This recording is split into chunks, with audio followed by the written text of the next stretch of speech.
안녕하세요. 사진으로 돌아보는 지난 한 주간의 뉴스 클릭베스트 컷 시작하겠습니다. 오늘은 어떤 사진이 준비되어 있을까요? 연합뉴스 사진부 최재고 기자와 함께하겠습니다. 최 기자 어서 오세요. 안녕하세요. 요즘 열대야 때문에 잠 못 이루는 분들이 많은데 특히 또 올림픽 때문에 더 밤잠 설치는 분들이 많을 것 같아요. 네, 주요 경기가 이렇게 새벽에 몰려 있다 보니까 밤에 그거 보시느라고 잠 못 드는 분 계신데요. 네. 저는 사진 기자 입장에서 그 경기를 보다 보니까요. 어떤 극적인 장면이 있었을 때 저거 찍었을까 우리가 못 찍었을까 아니면 어느 각도가 사진이 잘 나오는데 이런 걱정을 하면서 보느라고 남보다 더 설치고 있습니다. 네, 오늘 저희도 올림픽 사진 준비되어 있죠? 네, 끝에 있으니까 한번 보시죠. 네, 클릭베스트 컷 첫 번째 사진부터 살펴보도록 하겠습니다. 네, 뭐 빨간색, 노란색, 파란색, 형형색색이 있는데 이런 것도 사진인 거죠? 예, 사진이 맞습니다. 이게 어떤 장면 같아요? 글쎄요, 뭐 횃불인가요? 어떤 건지 잘 감이 안 오는데요. 이거는 남산하고 서울타워를 같이 찍은 사진입니다. 이게 서울타워군요. 예, 서울타워가 맞습니다. 이 노란 건 구름이고요. 네. 적외선을 이용한 열화상 카메라로 찍은 거예요. 다음 사진 한번 보시면 확실히 아실 수 있습니다. 네. 네, 이게 실제 일반 카메라로 찍은 사진이군요. 예, 맞습니다. 노란색 부분은 그럼 구름이었네요. 예, 노란색 부분은 이제 복사열을 발산하는 구름이 이 정도 온도가 된다는 걸로 나온 거고. 네. 그럼 이렇게 빨갛게 되어 있는 산이나 서울타워 같은 경우에는 몇 도 정도 되는 거예요? 네, 이게 사진마다 다르게 나오는데요. 여기서 제가 기억했던 거는 빨간 부분이 40도에서 50도 정도 이상의 온도를 냈던 걸로 기억합니다. 네. 사실 이 사진은 제가 찍은 사진입니다. 그래요? 예. 폭염이 하도 심해가지고 서울 도심 곳곳을 어떻게 표현할까 고민을 하다가 매번 더위를 찍는다고 했지만 더위를 상징하는 것들만 찍었지 직접 더위를 찍어보진 못했거든요. 그래서 이제 적외선을 이용해서 열화상을 찍을 수 있는 카메라를 일반 카메라와 열화상 카메라 똑같은 구도로 찍어가지고요. 이렇게 열을 직접 보여주려고 해본 거죠. 네. 그럼 다른 곳 사진들도 좀 살펴볼까요? 네, 한번 다음 사진 넘겨보시죠. 네.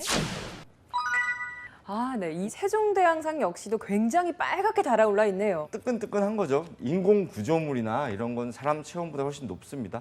제가 직접 찍어보면 사람은 체온 조절을 스스로 하잖아요. 땀을 배출하고 하면서. 그래서 온도가 생각보다 덥더라도 낮게 나오는데요. 이렇게 인공 구조물은 햇볕을 받으면 받는 대로 복사열이 축적돼서 굉장히 뜨거운 걸 알 수가 있습니다. 제가 적외선 카메라를 한번 보여드릴게요. 직접 가지고 오셨어요? 네, 제가 가지고 왔습니다. 네. 한번 보시죠. 이게 적외선 카메라인데요. 굉장히 작네요. 네, 제가 지금 나연 씨를 한번 찍어볼게요. 네. 네. 이렇게 사진이 나오거든요. 너무 신기한데요? 네. 네. 이용은 사실 어느 쪽에서 하냐면 건축하는 곳에서 그 건물의 단열을 체크할 때 쓴다고 해요. 그래서 네. 제가 그 부분에 대해서 아이디어를 얻어서 이 카메라로 한번 사진을 찍어 본 겁니다. 네. 그리고 취재하는 입장에서는요, 그 열대야를 취재하거나 아니면 요즘 문제가 되고 있는 계문 냉방 있죠. 눈에는 계문 냉방에도 냉기가 나오는 것이 보이지 않잖아요. 네. 근데 이 카메라로 보게 되면 다 보이거든요. 그런 걸 취재할 때 쓰고 있습니다. 네. 정말 이 카메라로 찍은 이 사진들을 보니까 네. 서울 시내가 얼마나 뜨겁게 달아올랐는지 정말 한눈에 볼 수 있는 것 같습니다. 네, 맞습니다. 네, 안 그래도 정말 더운 날씨인데 이렇게 사진으로 보니까 정말 더 더운 것 같습니다. 네. 얼른 다음 사진으로 넘어가 보도록 하겠습니다. 신호등이 보이고 그 뒤로 아파트 단지가 보이는데 네. 실외기들이 굉장히 많이 있어요. 네, 맞습니다. 어떤 사진인지 크게 감은 오지 않거든요. 뭐 빨간 불이 걸려 있는 거 보니까 뭐 비상이 걸렸다 뭐 이런 이야기인가요? 역시 클베 아나운서십니다. 빨간불을 저번에도 설명을 드렸는데 빨간불을 넣는 것은 위험하다, 멈췄다 이런 의미의 사진 기자가 나타내는 표현의 한 방법인데요. 네. 여기 보시면 아파트도 보이지만 실외기가 잔뜩 보여요. 네. 이 사진 기자는 아마 실외기가 멈췄다는 걸 보여주고 싶었을 겁니다. 실외기가 멈췄다. 네. 혹시 그 폭염 속에서 집에 에어컨을 마음대로 못 키는 요즘 사람들 많은데 네, 그런 맞습니다. 걸 표현하고자 했던 네, 그런 뭐 건가요? 전력에 비상이 걸렸다 이런 의미인데요. 네. 다음 사진 보시면 에어컨 실외기가 제대로 더 잘 보입니다. 네. 네, 정말 이 건물에 에어컨들이 빼곡히 붙어 있는데 이 한 층만 봐도 지금 몇 개인가요? 하나, 둘, 셋, 넷, 다 세기도 힘듭니다. 뭐 어림 잡아도 막 10개는 넘는 것 같거든요. 네, 여기가 가정집인지 상가인지 뭐 공장인지 확실하진 않은데 아무튼 요즘 우리나라 사람들이 에어컨이 없으면 생활을 못 하지 않습니까? 네, 그렇죠. 안 그래도 이번 주에 가정용 전기료 누진제에 대해서 논란이 있었죠. 누진제는 제 나이보다 많습니다. 1974년부터 지금까지 40년 넘게 시행해 오고 있습니다. 아, 나이보다 많아요. 뭐 얼추 비슷합니다. 네. 네, 석유 파동 당시 소비 부분 에너지 절약하고 산업용에 더 많은 전기를 쓰기 위한 목적으로 생겨났었습니다. 최고와 최저 단계 사이의 누진 배율은 11.7배. 11.7배. 네. 그럼 예를 들어서 이 전기 사용량이 3배 늘었다. 예. 이렇다면 전기요금은 얼마나 오르게 되는 건가요? 우리나라 4인 도시 가구에서 봄, 가을에는 월 평균 5만 3천 원 가량의 전기요금을 낸다고 합니다. 그런데 요즘처럼 더운 날씨에 스탠드형 에어컨을 하루 12시간 정도 틀어놓으면요. 전기요금은 무려 47만 8천 원으로 치솟습니다. 47만 예. 8천 원이요. 계산해 보면 전력 사용량은 약 3배 가량 늘은 건데요. 전기 요금은 3배가 아니고 무려 9배가 뛰는 거죠.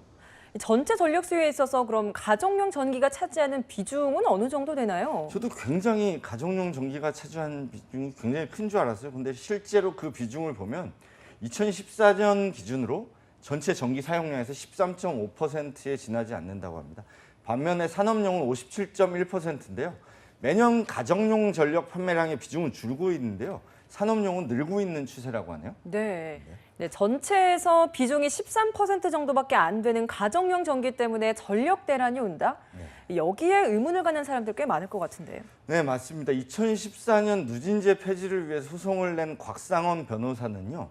주택에서 쓰는 전기를 10% 아낀다고 해도 전체 전력 소비량은 1% 정도밖에 내려가지 않는다라면서요. 산업용 전기의 목적은 이윤 추구지만 가정용, 주택용 전기의 목적은 국민이 생존을 위해 쓰는 것이 아니냐라고 말을 했습니다. 네, 그런 비판도 있고 해서 정부가 목요일 저녁에 긴급 발표를 했죠. 일단 올 7월, 8월, 9월 누진제를 조정해서 가계 부담을 완화하기로 한 건데요. 그 내용 잠깐 들어볼까요? 7, 9월 달 한시적으로 누진제 경과 방안을 시행하기로 확정하고 8월 말 배부될 예정인 7월 고지서부터 소급해서 적용하기로 결정하였습니다. 누진제 각 단계별로 현행 요금으로 이용할 수 있는 전력 사용량을 50kWh까지 확대해서 누진제 부담을 경감키로 하였습니다. 네. 다음 주제로 함께 넘어가 보도록 하겠습니다. 네. 네, 새누리당 김무성 전 대표의 모습입니다. 굉장히 편한 차림의 모습인데 보니까 수염도 덥수룩하게 나 있고요. 또 밀짚 모자를 들고 있는 사진이네요. 나들이 가는 것 같기도 하고요. 지난 월요일 오후에 찍은 사진인데요. 전국 민생 투어에 나섰던 새누리당 전 대표죠. 김무성 전 대표가 서울 여의도 자택에 도착하고 있는 모습입니다. 그 표정이 아주 밝죠? 네, 옆집 아저씨 같은 모습이기도 하고요. 네네. 민생 투어였으면 사람들을 굉장히 많이 만났을 것 같은데 며칠간 일정으로 있었나요? 네, 그 정확히는 9일 동안입니다. 출발할 때 모습을 한번 볼까요? 네. 예, 지난달 31일 자택을 출발하는 모습이에요. 아까 도착할 때 모습과 비슷하지 않습니까? 네, 그러고 보니까 비슷한 것 같은데 수염이 좀 덜 자란 그런 정도인가요? 네. 조금 전에 봤던 거랑 굉장히 비슷한 편안한 복장인 것 같아요. 네, 맞습니다. 사실 오늘 제가 여기서 얘기할 게 그 복장 얘기입니다. 예, 저도 사무실에서 지역 사진 기자들이 찍어서 그 단말에 올려주는 사진을 매일 봤는데요. 하나 재미있는 점을 발견했습니다. 뭘까요? 뭔가요? 매일 옷이 똑같습니다. 설마요. 정말 뭐, 똑같아요? 예, 안 그래도 날도 더운데 매일 똑같은 옷을 입고 전국을 돌고 있다? 그래서 사진을 모아봤어요. 한번 보시죠. 그래요? 예, 위쪽부터요. 8월 1일, 2일, 3일, 그리고 5일, 6일, 7일의 사진입니다. 자세히 보시면 아이스크림 먹는 사진도 2장이나 있어요. 네. 보통 날짜별로 옷이 바뀌어야 사진 기자 입장에서도 뭐 색다른 모습도 보게 되고 뭐 새로운 그림도 만들고 이렇게 예. 되는데 투어 기간 내내 같은 옷이라 그냥 뭐 좋게 말하면 일관성이 있었다. 이 정도 말할 수 있겠습니다.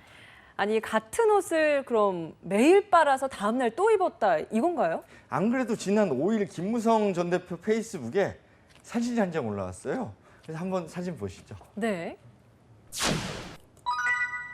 아니 빨래를 하고 있는 김무성 전 대표예요. 네. 정치인들 이런 모습 쉽게 볼 수 없거든요. 네, 이렇게 쪼그리고 직접 앉아서. 손빨래를 하고 있네요. 네, 이것까지 보면 정말 한 벌로 버틴 거 아니야? 이런 그러니까요. 생각을 할 수가 있거든요.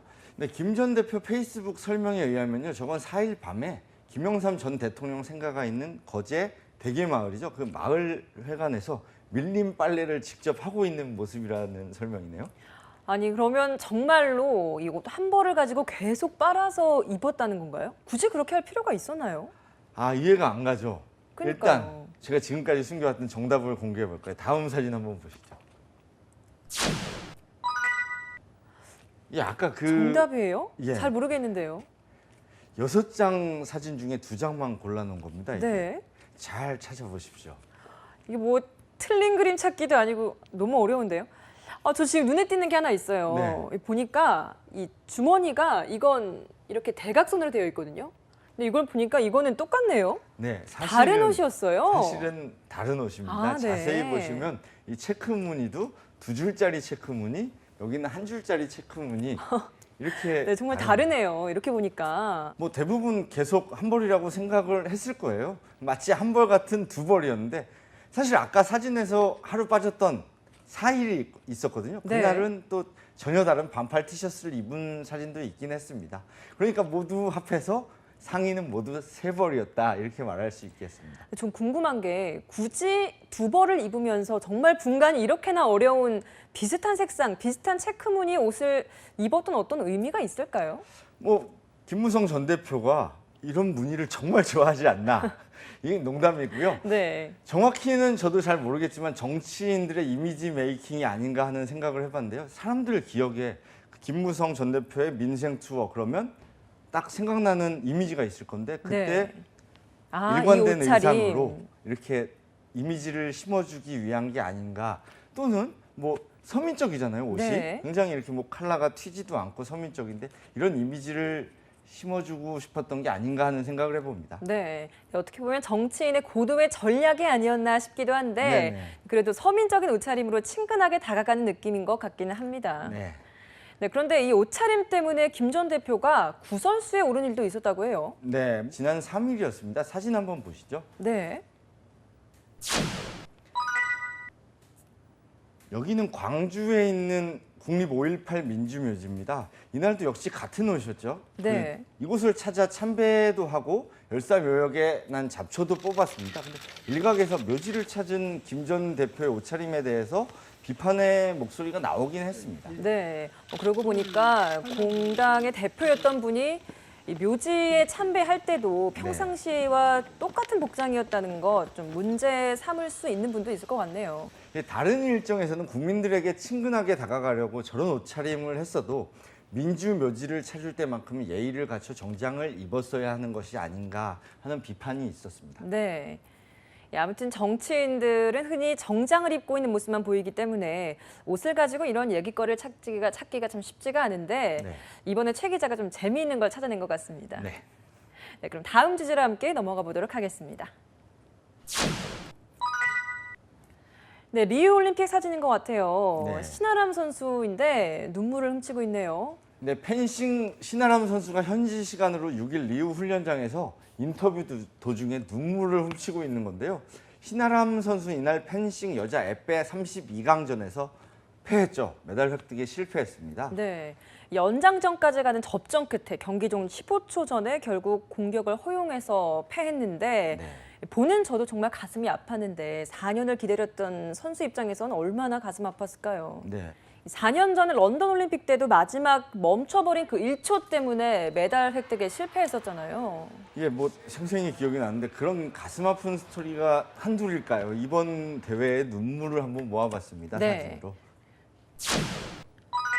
네, 노란 머리에 유도복을 입은 정보경 선수입니다. 네, 맞습니다. 현지 시간으로 지난 6일 여자 유도 48kg급 결승전에 진출했었죠. 네. 근데 아쉽게 아르헨티나 파울라 파레토에게 패했습니다. 그래서 눈물을 흘리며 경기장을 나서고 있는 모습이에요. 네, 다른 사람들한테 눈물을 보이지 않으려고 네. 이렇게 한 손으로 눈물을 훔치고 있는 것 같아요. 네, 이 정 선수는 금메달을 따고 싶어가지고 머리도 금색으로 이렇게 염색을 했다고 해요. 네, 금메달을 놓친 건 정말 아쉽지만 그래도 은메달입니다. 네, 그게 어디예요? 은메달은 세계에서 두 번째 잘한다는 그럼요. 거 대단한 겁니다. 그 정 선수 장래희망이 뭔지 혹시 아세요? 뭔가요? 경기 후 인터뷰에서 이렇게 말했습니다. 지금 이렇게 올림픽 메달 딴 게 그 대통령으로 가는 밑거름이 되지 않을까 그렇게 생각하고 이번에 메달을 딴 것도 대통령으로 가는 밑거름이 되지 않을까 생각하고 지금 열심히 운동하고 있습니다. 이렇게 아, 얘기했다는 건 꿈이 대통령이에요? 예, 맞습니다. 그 대통령이랍니다. 그게 안 된다면 다음 목표는 저랑 똑같아요. 뭐예요? 건물주가 되는 거라고 이렇게 저도 건물주 꿈이에요. 예, 톡톡 치는 얘기를 했습니다. 솔직하죠. 한번 네. 다음 사진도 보시죠. 네. 아, 네, 저도 이 사진 봤어요. 유도의 안바우 선수죠. 예, 맞습니다. 그 현지 시간으로 7일 오후 열린 남자 유도 66kg급 결승에서 26위인 이탈리아 파비오 바실에게 한판 패를 당했습니다.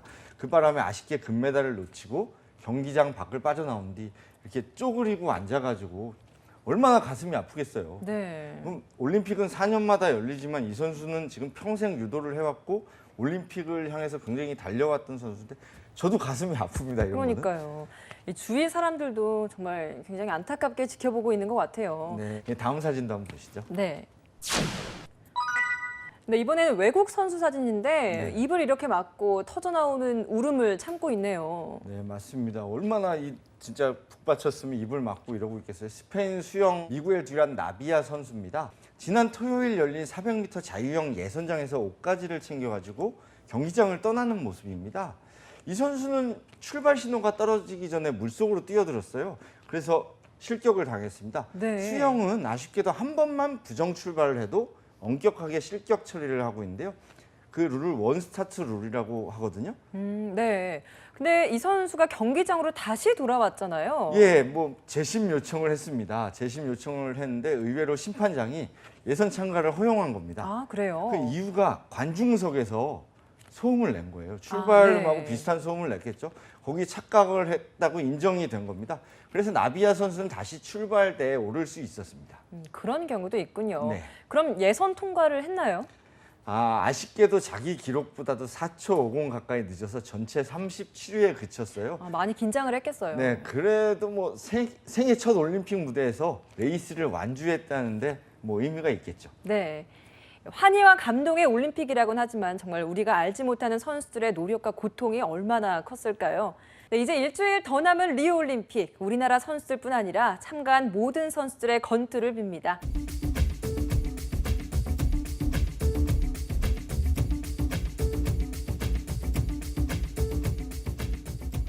네, 최 기자, 오늘 사진 다 살펴봤는데요. 베스트컷 뽑는다면 어떤 게 있을까요? 네, 뭐 올림픽 사진, 정보경 선수 사진으로 하겠습니다. 뭐 금메달을 딴 게 인생에서는 뭐 최고의 목표가 아닙니다. 정보경 선수는 더 큰 목표, 대통령이 되는 것, 그다음 목표, 건물주가 되는 것이 있으니까요. 힘차게 해서 혹시 다음 도쿄 올림픽에서라도 큰 성과를 냈으면 좋겠습니다. 사진으로 살펴보는 한 주간의 뉴스 클릭 베스트 컷. 다음 주에도 더욱 재미있고 의미 있는 사진을 가지고 찾아뵙겠습니다. 시청해주신 여러분 고맙습니다.